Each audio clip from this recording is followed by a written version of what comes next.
Good evening and welcome to the Planning Commission of August 17th, 2010. And roll call, please. Commissioner Samut. Here. Commissioner Johnson. Here. Commissioner Biasotti. Here. Commissioner Mishra. Here. Commissioner Chase and Commissioner Marshall should be on their way, and Commissioner Peterson called earlier and will not be able to make it tonight.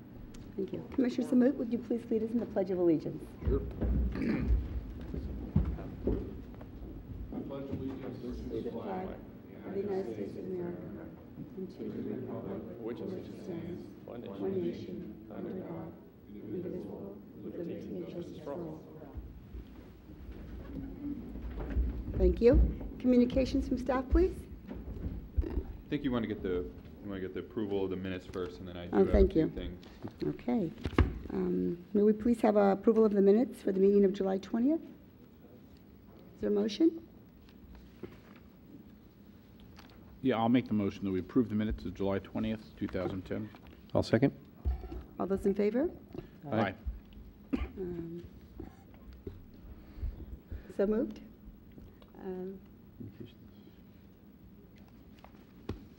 It's been moved and second to approve the minutes of July 20th. Next item of business is communications. All right, I do have a few things. First, you'll notice to my left, Pamela's not there, as you know, that she went on to the city of San Bruno, is now their city attorney. Robert Lanzone, Bob Lanzone, is our interim city attorney. He comes with decades of experience within San Mateo County. I, in fact, worked with him when I was a planner in San Carlos about 10 years ago. So he's here. He'll be serving as an as-needed basis at the planning commissions, and he's in City Hall for about 2 days a week.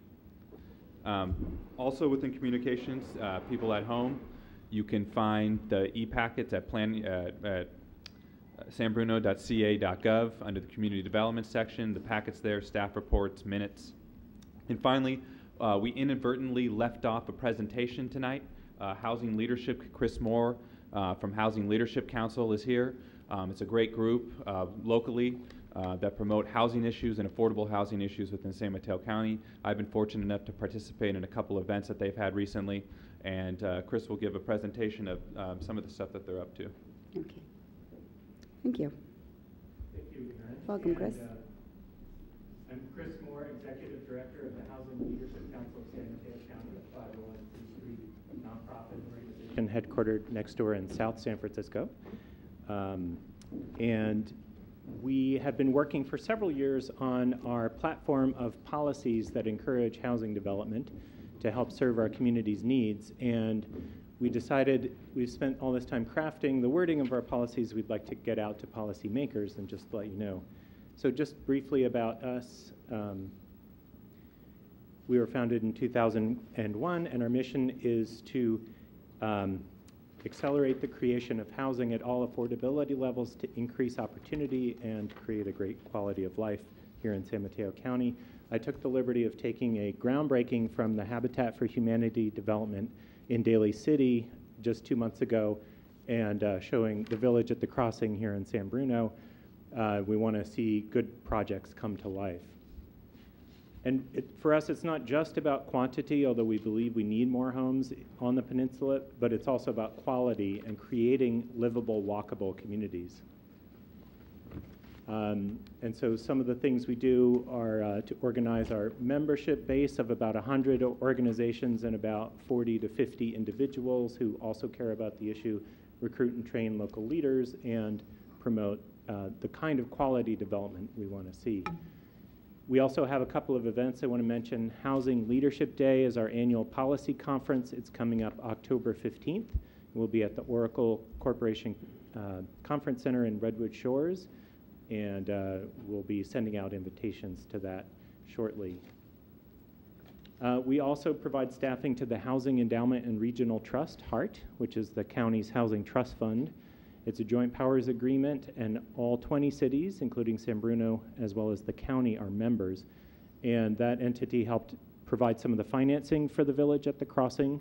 And we also have a home buyer program. Our next newsletter is going to feature one of the home buyers who was able to purchase a house next to his parents' house here in San Bruno, where he grew up.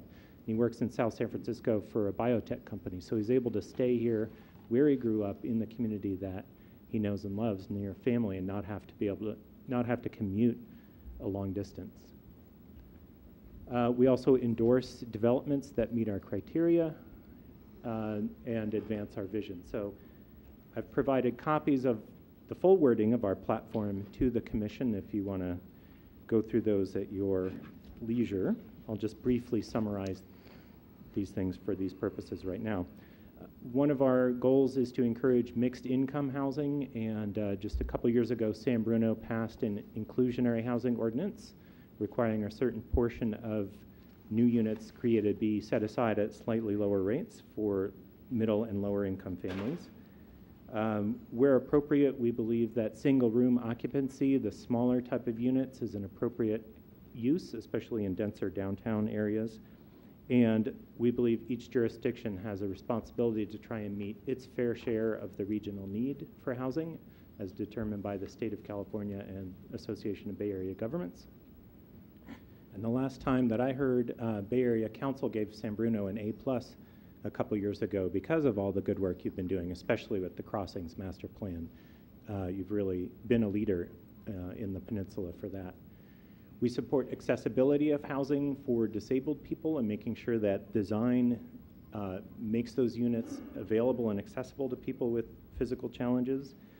Childcare is an important need for families in our community, and so jurisdictions should do what they can to make sure that the supply of childcare matches the demand, especially if we're adding housing units.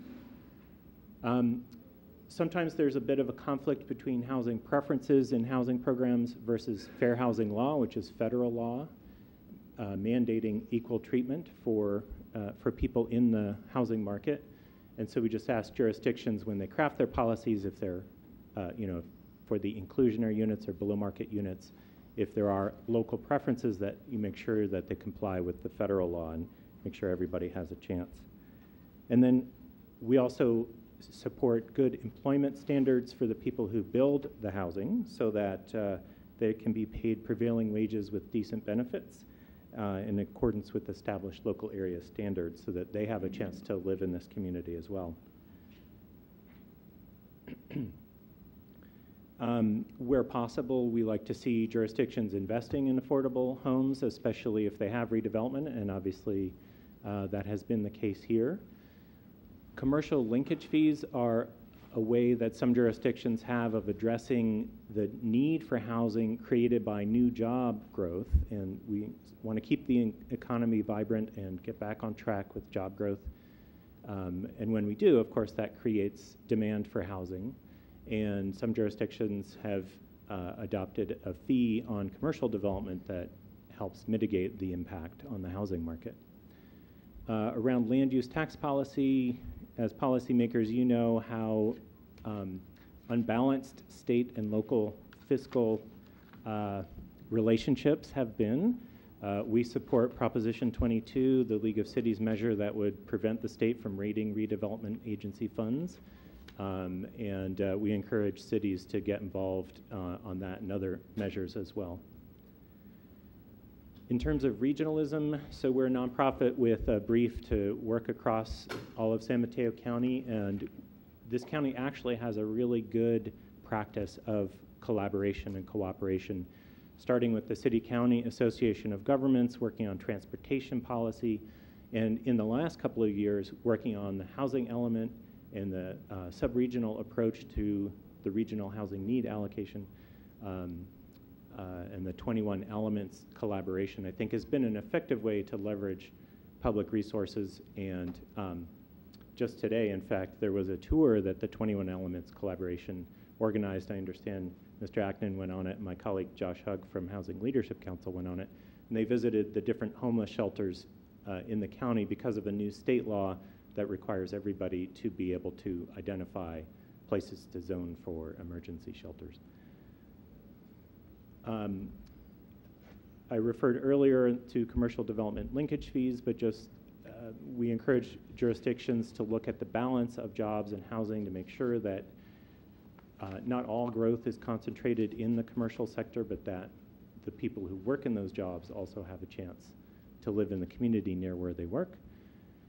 We recently adopted a statement about our preferred pattern of development, which is around livable, walkable communities. I think that the work you're doing around the transportation corridor and the downtown plan is absolutely what we're talking about there, because you have Caltrain, you have BART, and trying to leverage that opportunity for a changing housing market where elderly folks, we had a meeting in Millbrae just the other night, and even during the introductions, one of the older participants said, we've got to do something about us older folks living up in the hills, and we can't drive as much as we used to, and we need a place to be able to go. So obviously, again, the Village at the Crossing is an example of that.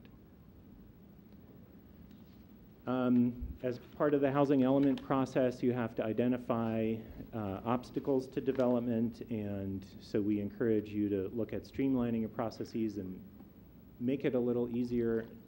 Obviously, regulation to protect quality of life and our environment is important, but at the same time, are there other things that you can look at to improve the process? Parking requirements are a big one. We go to public hearings across the county, and always number one issue is there's not enough parking, or it's going to create traffic if you build here. But especially when you're locating closer to public transit like Caltrain or BART, study after study by the Metropolitan Transportation Commission and others has shown car ownership really is lower in those areas. So I think we need to stay with the data on cases like that and see if there are times when you could reduce the parking ratio and still have a viable project. We like to see development go where the existing public infrastructure is. Obviously, we don't want to cover our beautiful hills at this point and fill in our open space, so we're looking at these more compact, livable areas. So that concludes my presentation, and I very much appreciate your time and attention. Thank you, Mr. Moore. Are there any questions from Mr. Moore regarding this presentation? Thank you, sir.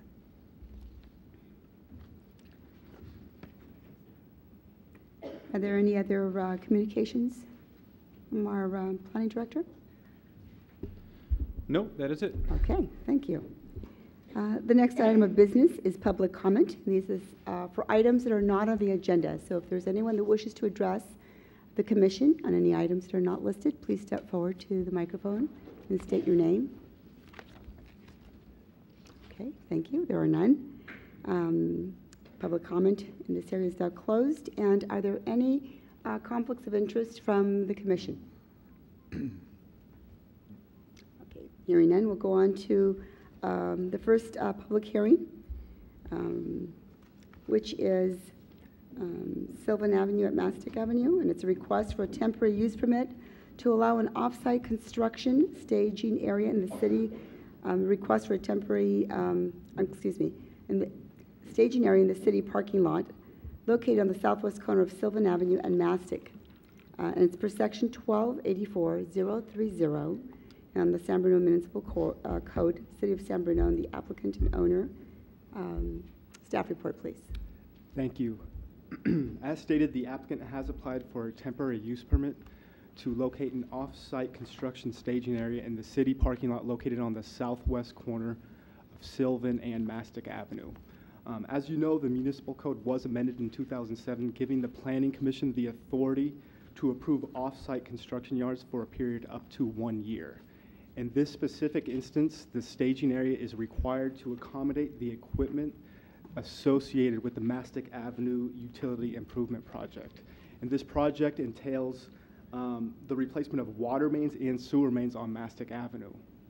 Additionally, portions of Mastic Avenue will be repaved between San Felipe Avenue and Taylor Avenue, and a slurry seal coating will be provided on Mastic Avenue between Taylor Avenue and Angus Avenue West.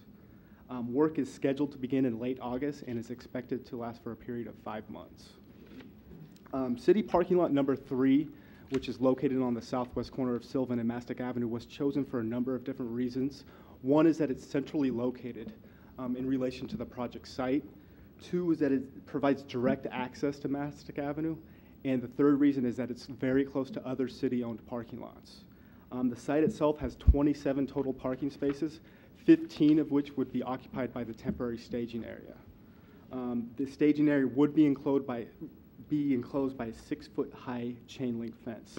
Staff does not really anticipate there to be any parking impacts because there is a city-owned parking lot directly to the north of the subject site on the northwest corner of Sylvan and Mastic Avenue, and there's 101 available parking spaces there. I would like to point out a few conditions of approval that have been added. The first being condition of approval number 3, which requires the applicant to clean the site on a daily basis. Condition of approval number 6 does not permit any maintenance of the equipment on site. And condition of approval number 7 requires that all equipment be removed 14 days after the conclusion of the project. With these added conditions, staff finds that there will not be any negative impacts on the surrounding residential neighborhood. One thing I would like to point out is that the project is scheduled to last 5 months, which would put the end date somewhere in late January. However, staff does recommend that the Planning Commission approve the temporary use permit through April of 2010 or 2011 to accommodate any unexpected delays. Overall, staff is supportive of the project and recommends that the Planning Commission approve the temporary use permit request, subject to conditions of approval 1 through 7 within the staff report. I'd be happy to answer any questions. Okay, thank you. Does the commission have any questions of staff? Through the chair. Um, Matt, I have a couple questions about the ADA spaces. I know that with this project there would be a reduction in 1. How does this affect the overall ADA spaces in this city parking lots? The building official did review that, and he is fine with one of them being eliminated in this particular situation. And the math does work out for 1 ADA space will accommodate this lot. Okay, and I'm looking at the, don't know what sheet number this is, but it's a hand sketch of the driveway, etc. And it shows 2 ADA spaces. Am I mistaken? Yes, currently there's 2 ADA spaces on site, one of which will be included in the construction stage, in the temporary construction staging area. So the red line that's actually on the aerial photo is not the complete, it's not the actual area of that we're talking about, it's the actual sketch. The red line area includes the entire Parking lot? subject site, yeah. And then if you flip to the next page or 2 pages down, Mm-hmm. the yellow area is the fenced-off location where the staging area would be located. Okay, so the rest of the spaces are still being used. Correct. Except for 2 of the spaces that would have no parking signs to allow proper egress for the spaces Right. along the south side. Mm-hmm. Okay, thank you. Any additional questions? Through the chair. Is this a project that Public Works is going to be doing, or is there a contractor that we're applying for this use permit for? I believe it went out to bid, and that the Okay. Public Works Department is in charge of the project, but it has gone out to bid, and they're Gotcha. ready to start in late August. Thank you. Yep. If there are no other questions, thank you. I'll now open it to the public. And through the The chair. applicant first, please, if you can. Through the chair, I'd just like to make one comment. The project manager from Public Works is here, Wing Wong. So if there are any technical or specific questions, he's also here to answer Okay, them. thank Thank you. So if we can have Mr. Wong step forward.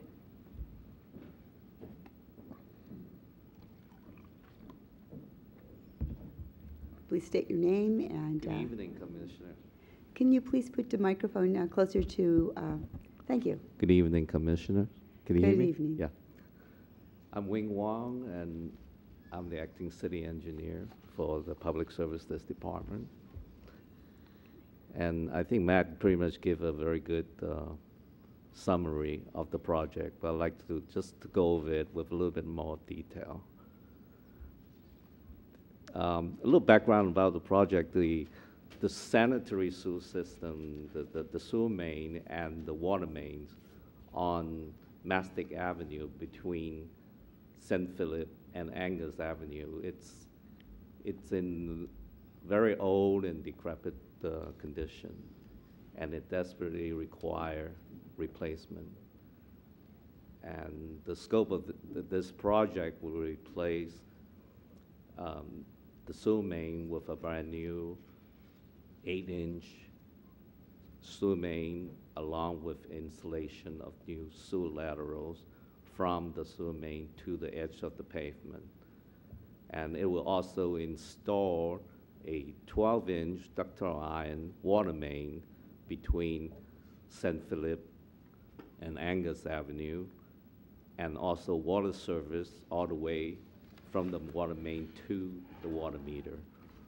And it will also replace fire hydrants, valves along the way. And the project, again, it would take about 5 months, and we have awarded, the city council has awarded the contract for $1.3 million to contractor, which is called KJ Woods Construction. They're located in San Francisco. The request is to use a portion of this parking lot at the southwest corner of Sylvan and Mastic Avenue to accommodate the equipment and the materials during construction. So with that, I'm here to answer any questions, additional information that you need. Thank you. Are there any questions from the commission? Thank you, Mr. Wong. Is there anyone from the public who wishes to comment on this project? Please step forward, state your name, and the city in which you live. And the city in which you live, please. Hi, my name's Larry, and I live in San Bruno on North San Anselmo. Mr. Wong, is it Mr. Wong? Maybe you can answer this question to me. Actually, sir, you'll need to address your questions to the commission, Okay, and then we can I'll then address bring it to Mr. you Wong then. back up. Okay, very good. My question is, has anybody really seen since you're bringing in all this weight with this equipment, have you seen the condition of the street on Sylvan there between San Mateo Avenue and Mastic? Has anybody take a look at that street? I'd And be if you happy to note that, and then have we'll you- have that answered as, Okay, well, there are rocks about this big, it's pretty tore up, so bringing all this equipment in is gonna make it even worse. So I was kinda hoping that maybe, we'd hear that maybe they were gonna repave that when this project was all done, and that was my concern.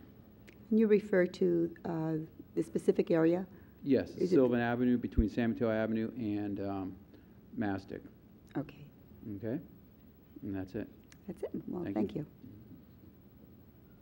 Is there anyone else from the public? Please step forward and state your name and your street name, please, and city.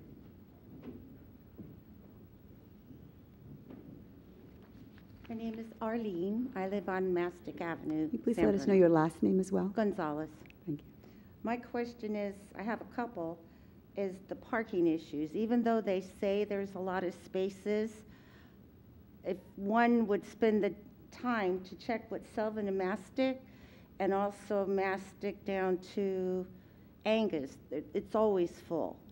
Also, behind where the staging area is going to be, there's back entrances to Neelam Market, and my neighbor's house, he has an apartment underneath, so his residents won't be able to be coming in and out if this cyclone fence covers that area. And the residential parking in that area, I have a red zone from my place. Well, Mastic from Angus all the way down to Taylor is red. So I have 0 parking, only in my driveway. And if this staging area and the work takes up my one, there is no place for my husband or my daughter or my son to park. There's a lot of activity in that area. Tuesday and Sunday evenings are AA meetings at the church, and the parking lots are full for that parking area. Then you have daycare. People come and go.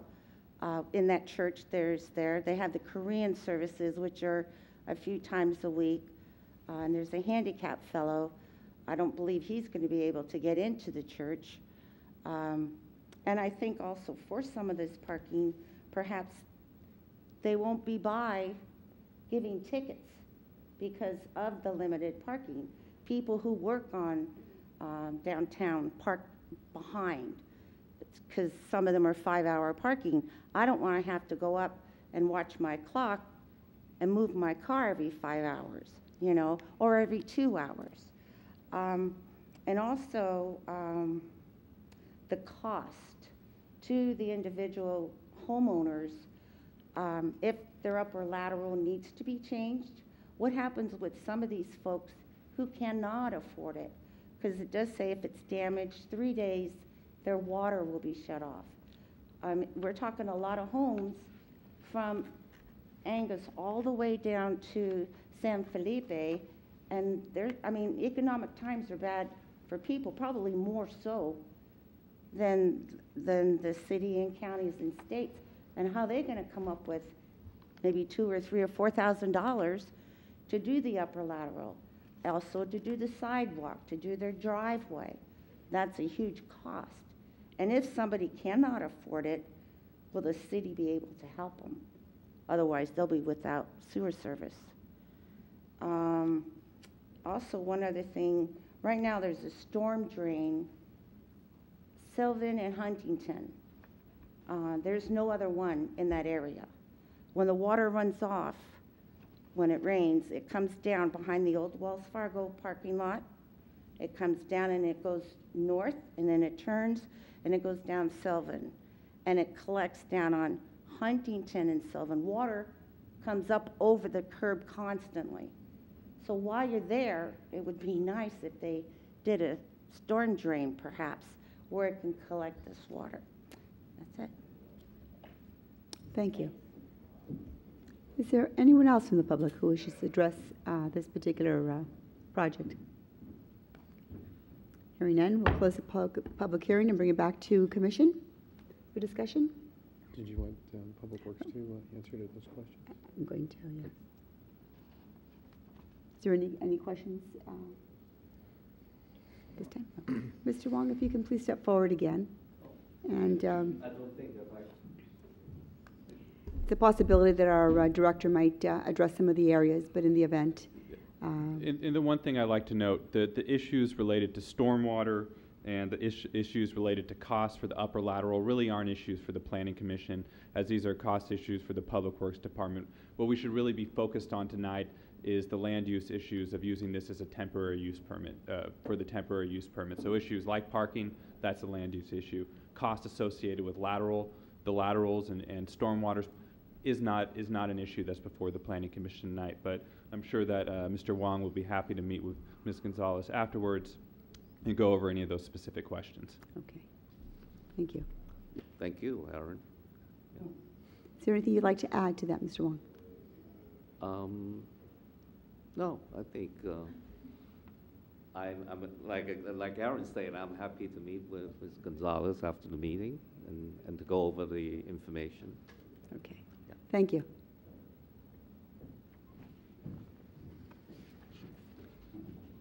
If there's no discussion from the commission,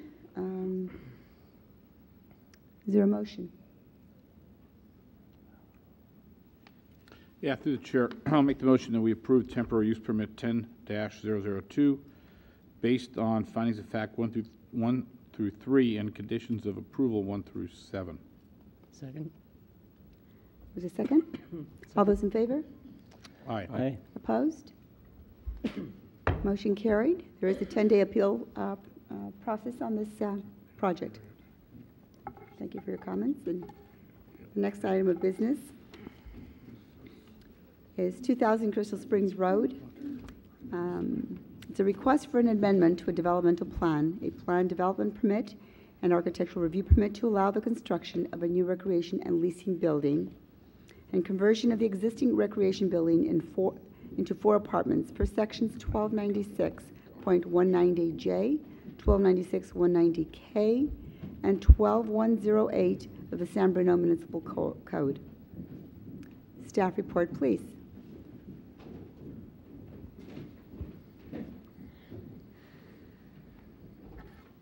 Thank you and good evening. The application that's before you next tonight is for changes to the Crystal Springs Terrace Apartments. As you probably know, it's located at 2000 Crystal Springs, just down the road from here. The complex currently has 433 units. It has 628 parking spaces. a recreation building, a couple of swimming pools, significant landscaping spread throughout the site. And all of this is on over, a little over 12 acres is the total site. The complex was constructed in 1972. There were changes approved by the City Council and Planning Commission in 1974 and 1989 that were a little bit more significant, and then some minor things have been changed there over the years. So I wanted to start by orienting you a little bit to the project site so that you'll have some of these locations in mind as we move through the different parts of the project. And so moving from north to south down the site, I've circled for you in red some of the significant locations. And so the first thing that's circled there is the existing recreation building. Moving down the site a little bit is the existing main entrance. And so this is what you're probably familiar with if you've driven to the site before. At that location is where they have a small leasing office that's basically in a residential unit space at this time.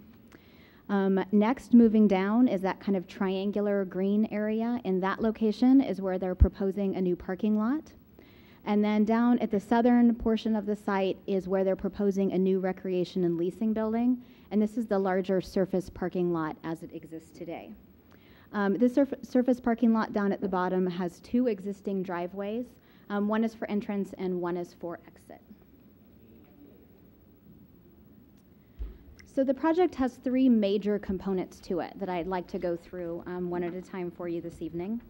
The first is the new recreation and leasing building. The color rendering is shown here for you, was also included in your packet. It's proposed at that corner of the existing parking lot that I was just discussing, approximately where the exit driveway is now. The remaining driveway that's been used as the entrance driveway would be expanded so it would accommodate two-way traffic. The building itself is proposed to have a little over 3,000 square feet on the first floor, about 2,400 square feet on the second floor, for a total of 5,470 square feet. It's proposed to include a leasing office, fitness area, game room, and resident lounge area. So it would consolidate quite a few different functions that they have spread throughout the site now and provide a more sort of contemporary amenity that people have come to expect from this type of apartment complex. The architectural style of the building is really inspired by a lot of buildings that we might find in nature or in the mountains. It's designed to complement the site there at the edge of the city limits and by the park.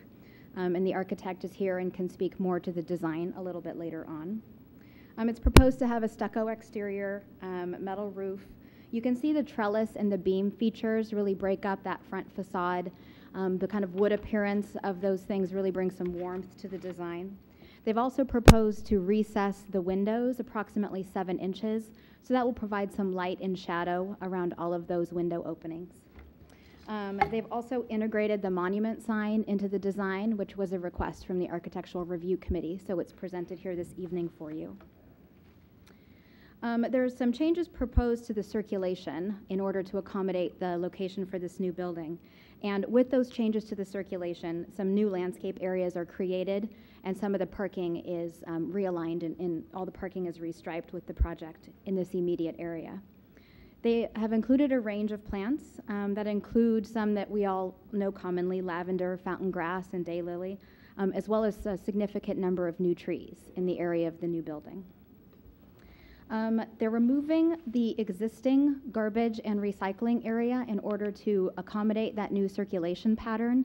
And so they have proposed a completely new structure for trash and recycling. It is included in your plan set.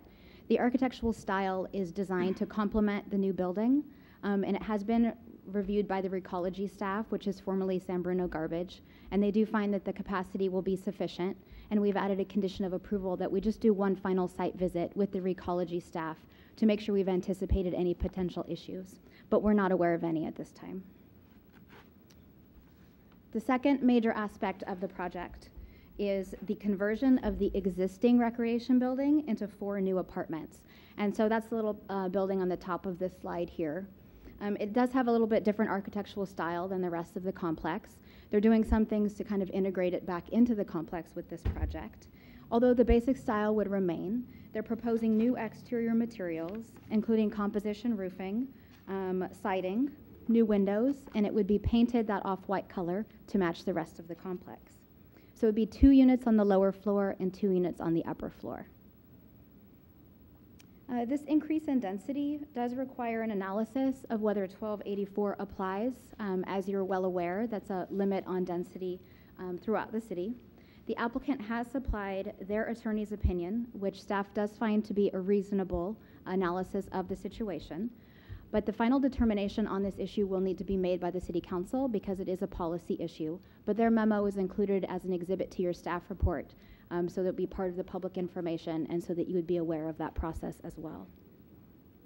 The third major element of the project is a new parking lot. And so I've included it here just as a reminder. You've probably seen it in your plan set. It's kind of pie-shaped. It's included on one of your landscaping sheets. It's proposed near the southern end of the site in the area of existing landscaping. So overall, the project would reduce the landscaping from 30% of the site to 29% of the site. And so it is a pretty small reduction in landscaping area in a site that's quite large and has a good amount of landscaping. The new parking lot would accommodate 11 net new parking spaces. So some would be reconfigured, a couple would be removed to provide access for a total 11 new. And again, that's for 4 residential units. So it actually exceeds the standard that's in the municipal code for multifamily housing. They've proposed to construct this parking lot with pervious paving. And so this is a pretty significant green building goal to increase the amount of infiltration on site. So staff is very supportive of this approach to the parking lot. The site there it does have some slopes to it, so there are going to be some retaining walls that close in this parking area. So to mitigate the appearance of that, the applicant has agreed to include planting pockets and vines so that vines will be able to grow up those retaining walls and soften the appearance of the parking lot. There are also several new trees in this area. So a couple would be removed, but then several would also be replanted. And there's also one minor change to the site that I had briefly mentioned, and that's the conversion of the small leasing office back into a residential unit. And so those are the summary of the changes that are proposed, and the rest of the complex would remain unchanged with the project. So I'd like to turn now to the architectural review. The Architectural Review Committee heard the project on June 10th, and there's a minor mistake in the staff report. It was actually heard by Commissioners Biasotti and Mishra and Chair Chase.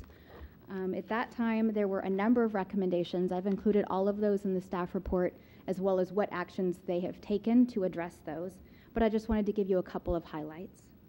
They did implement recommendations in regards to trash enclosure, signage, and green building. They updated the front elevation of the new building. They added some additional architectural detail, signage, increased the length of the trellis, which I think achieves the intent of breaking up that front facade a little bit more. They've changed the color of the main building, the main body color, so they propose it to be the off-white color that would match the rest of the complex. In the rendering that you have, the color is a little bit bright white, but they have clearly indicated to staff that it would match the residential buildings, which is a little bit hard to replicate in the rendering, as you know. They have also updated the drawings to address some concerns that were expressed about site visibility for drivers that are leaving the complex. So that kind of summarizes where they've come from the Architectural Review Committee meeting. To notify the public, staff sent a courtesy notice and a legal notice to all the residents within 300 feet. We also added the neighborhood to the northwest of the project that is out of the 300-foot radius, but knowing that they may be interested in the project as well. We've received comments from one neighbor. Since the staff report was prepared, I have received additional phone call from her. She has expressed concerns that the proposed parking will not be sufficient for the new units, that in fact people from the complex park on the 280 overpass and sometimes all the way up to London Court. And so there are always going to be some challenges working on a constrained site, but I wanted to deliver that message to you that she has an ongoing concern about the parking at that location. So I would just like to turn now to the process and the next steps. Since this application includes an amendment to the development plan, it does need final approval by the City Council. Before you tonight are 2 resolutions that I just wanted to go over and summarize for you. Resolution 2010-10 recommends that the City Council approve the amendment to the development plan, And notably, the development plan itself is included as an attachment to that resolution that you have before you. And then the second resolution is 2010-11, and that is a recommendation that the City Council approve the plan development permit and the ARC permit. And the proposed conditions of approval are included as an attachment to that resolution. So in closing, staff would like to note that the applicant has worked with staff through this process. It has taken us quite a while to get to this point. They have addressed site visibility, fire lane access, circulation, and they have made design changes that we've requested through this process. So given all of that, staff recommends that the Planning Commission adopt resolutions 2010-10 and 2010-11 and forward the project to the City Council. And I would be happy to answer any questions. Thank you. Does the commission have any questions for staff? Thank you.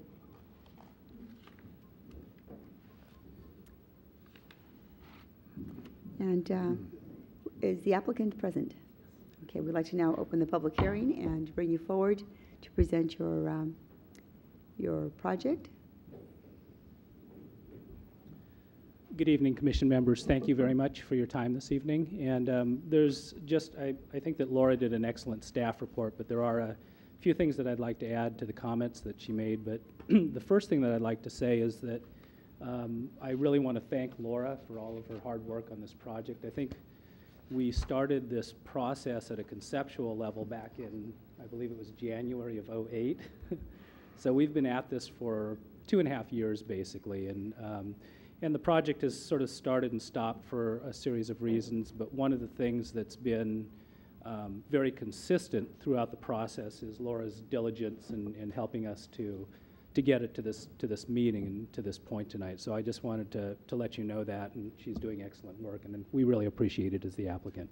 Thank you. When we first conceived of this project and when the owner came to us and said that they wanted to create a consolidated leasing function and common use amenity recreation function on the property, we had a few different options, and the first of those options was to look at where the existing recreation or common use facility sits on the lower part of the site and look at a way to possibly impart the leasing function within that building, and then sort of upgrade the common use facilities for the residents. What we realized in going through that process, and we realized pretty quickly, is that the intensity of all of those multiple uses superimposed onto that building would obliterate the structure of that building. So it would end up essentially being a tear down. And the other aspect of that is that we didn't feel, in looking at it with the owner, that it was necessarily the best place located on the site to have this leasing and recreational use facility that would accommodate the whole property. It sort of occurs on the lower part of the site. It doesn't have the best daylight exposure or the best views. So we walked the site and we looked at this upper portion of the site where we're representing the building today, and it just fit for a variety of reasons. The first being that it's on the higher end of the site, so it has much better views and visibility, has much better daylight exposure, and we believe that in situating it in that location, it would serve as sort of a visual anchor or a promontory which would be visually obvious from all different parts of the site, so it wouldn't be sort of tucked away in the same way that the existing building location is. The other important aspect to relocating and building a new building on the upper end of the site was that it gave us the opportunity to take and reuse the existing, what is currently the existing recreational facility, and as Laura was describing, convert that into 4 new dwelling units. And we are actually able to accommodate that within that existing building with very little structural change to the building. In fact, the only thing that we're doing to the building on the exterior is modifying windows, because now we have 4 units as opposed to a large gathering space on the upper floor. We're going to change the siding out on the upper floor of the building so that it's a lap siding material that's analogous to the lap siding that's on the existing residential buildings. And then everything that's happening to the interior of the units to create those 4 divided units is all non-load-bearing interior partition walls. So we're able to save the primary structure of the building with very little disruption to it, and basically reuse it, which we think is a sort of falls in line with the green concepts that we're moving toward in the industry now. So we think that that's probably, of all of the green things that we're doing, I think that that's probably the most important piece. In terms of the architectural style of the new building, you'll see from the image there that it is a departure from the form and massing of the existing residential buildings, and there's a couple of good reasons for that. The first being that with these common use facilities and multifamily developments, we do want them to be sort of obvious visual anchors. We wanted the structure to be compatible, but we also wanted it to be aesthetically different, and we wanted it to be something that would stand out. The other part of that is that the existing residential buildings are very simple 2-story structures with a single ridge line running across the whole structure, so you sort of have 2-story walls and then 1 ridge line.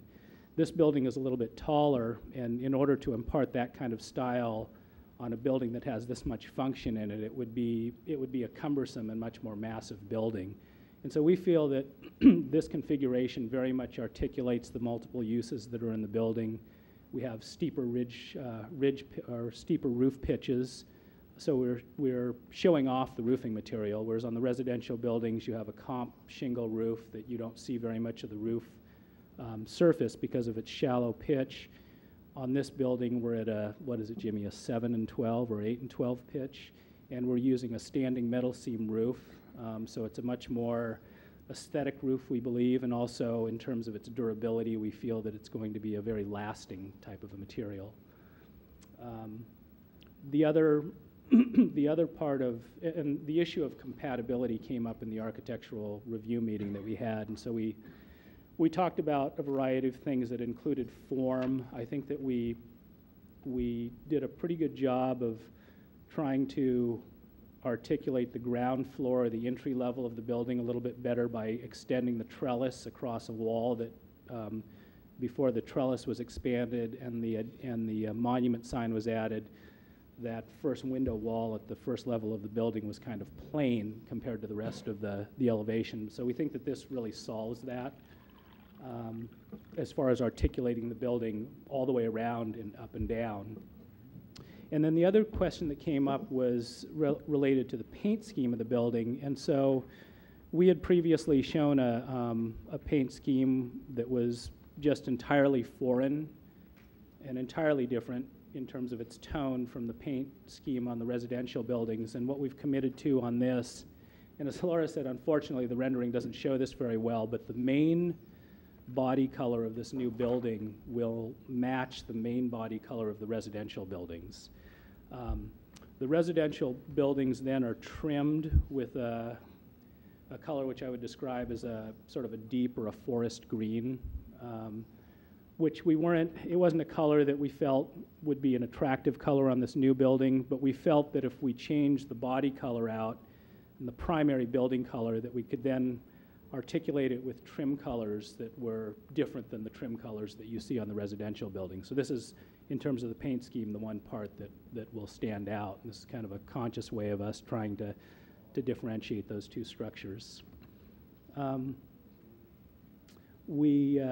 other thing that we responded to, a couple of other questions that came up in the architectural review, was one of visibility. There was a concern with this new two-way entry drive, whether or not we would have appropriate visibility coming in and out of the site. And a couple of things that we did is we specified plant material that won't grow more than up to a certain height so that we don't block views in and out of the driveway. And we also scaled back and reduced our monument sign so that as it moves toward the street, as somebody is coming out of the property, their view isn't blocked from people coming back down the hill. And I think that in walking the property with Laura and looking at that and just kind of walking in and out of the driveway, we feel now that it has very good visibility coming in and out. So that's kind of it in a nutshell. And I think that Laura did a good job of giving you a sort of a snap picture of what we're doing. We're really excited about the building. We think it's going to be a very nice enhancement to the property, not to mention the fact that we're also getting some additional housing stock by converting the existing building. So thank you for your time listening, and I'm here to answer questions. Thank you for your presentation. Does the commission have any questions?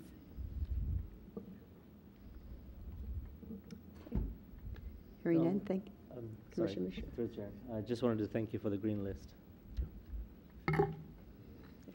Thank you. Thank Great you. presentation.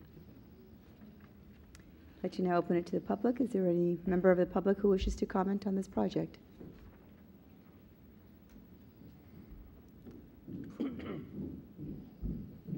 Please step forward, state your name.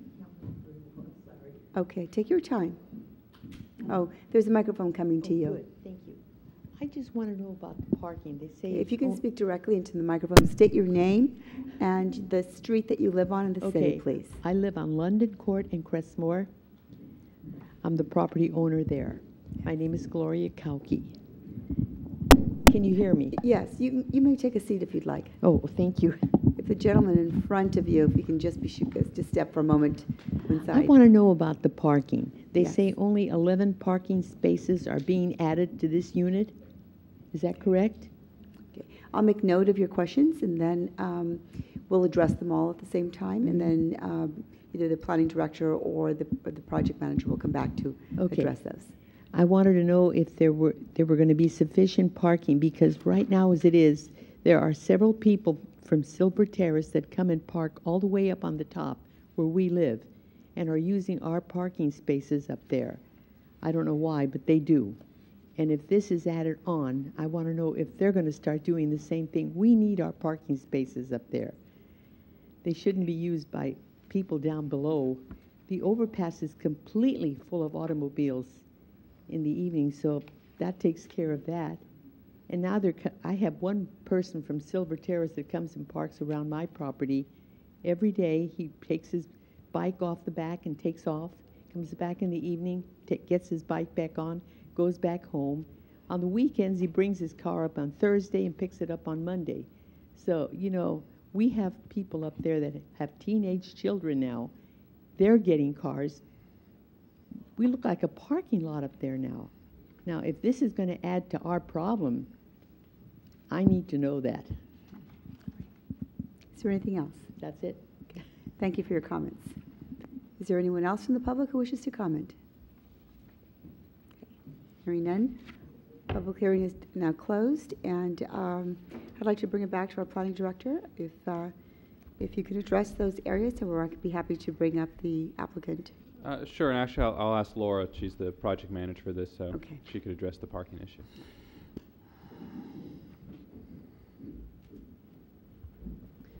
We have observed people parking on the overpass of 280. I think it is logical to assume that those likely could be residents of Crystal Springs.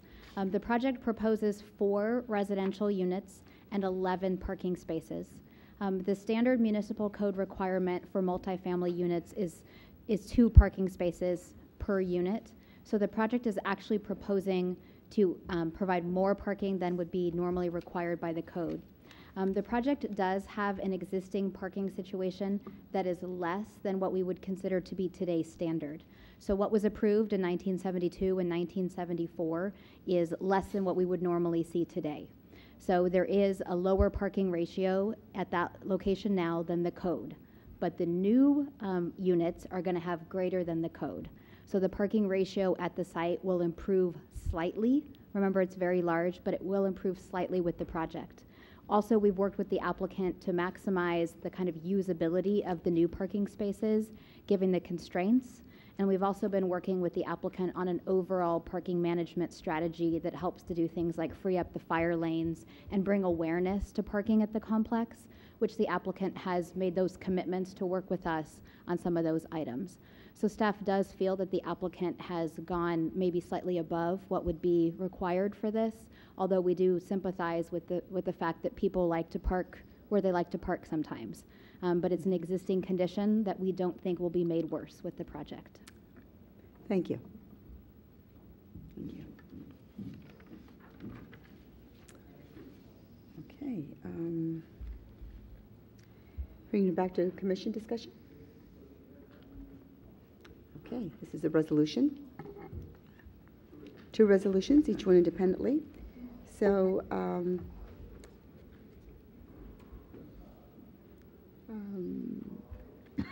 Planning Commission is it a? It's not a. It's actually not a motion. So it's the Planning Commission adopt the resolution 2010-10, recommending the City Council approve the amendment of the development plan.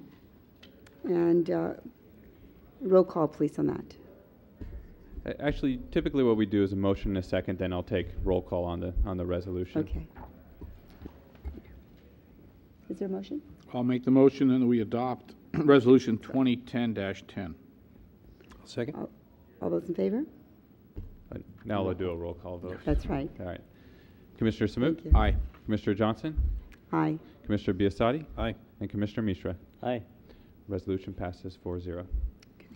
The second resolution is to adopt Resolution 2010-11, recommending the City Council approve the Plan Development Permit 09-001 and Architectural Permit 09-005. Through the chair. Motion that we adopt Resolution 2010-11 and Plan Development Permit 09-001 and Architectural Review Permit 09-005. Second. All those in favor? Sorry. Commissioner Samut? Aye. Commissioner Johnson? Aye. Commissioner Biasotti? Aye. And Commissioner Mishra? Aye. Motion also passes 4-0. Thank you. It's hard to break those habits. All right. Item number 6 is discussion, city staff discussion to select the architectural. Yep. Select the architectural review for the September meeting, September 16th. Do I? Available. Commissioner Johnson, Commissioner Samut, and Commissioner Biasotti. Thank you. That was easy. Okay. And item B is planning commission discussion. Through the chair. Yes. Commissioner Mishra. This is a comment for the staff, and I didn't want to add it to. I did not want to add it to the last item, but maybe it's time we start looking at extra spaces, parking spaces, or the applicant can look at additional paid parking spaces. You know, those double-decker units. I don't know if that's even feasible on this facility. I mean, for an additional fee, providing an extra parking spot to pay for the units on a long-term basis. I mean, I don't know if that's even an idea we can throw out there, but I did not want to add it to the last project.